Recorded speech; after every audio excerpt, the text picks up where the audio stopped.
Bush pilots in the period prior to the North being mapped navigated by the height of land and by features in land along the shorelines and following rivers and railroads and so on in those earlier days.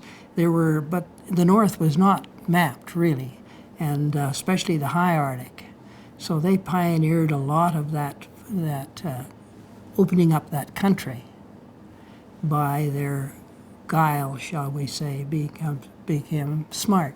Of course, they couldn't afford not to get there because there was nobody to come and get them. So you can learn a lot of things when you're under those circumstances. But they did. Like Bunch Dickens, he went up to Hudson's Bay and flew west along the coast and then came back and he knew where, wasn't Yellowknife, he went to Lake Athabasca. He knew where it was generally, and he had to find his way from the coast to Lake Athabasca. And then in the summer, there were a lot of smoke as a result of forest fires. They were created by lightning.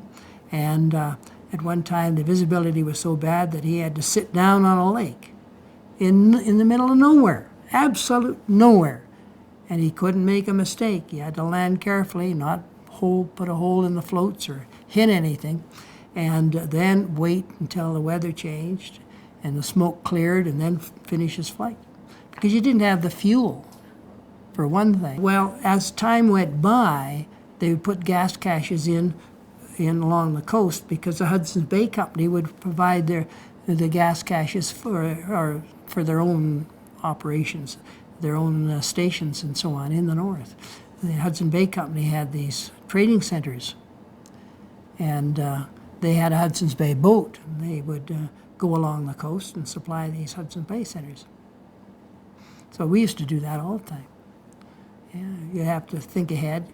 So we'd send in maybe 50 drums of fuel to some places, and the Hudson Bay boat would deliver it. Became pretty expensive fuel along the coast, I might add.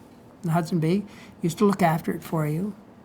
Sometimes the various churches had places along the coast, and we'd drop it off there.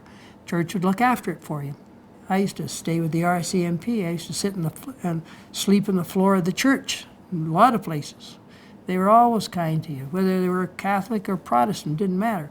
They looked after you. Yeah. They knew you were there because you land an airplane in those settlements. They knew you were there.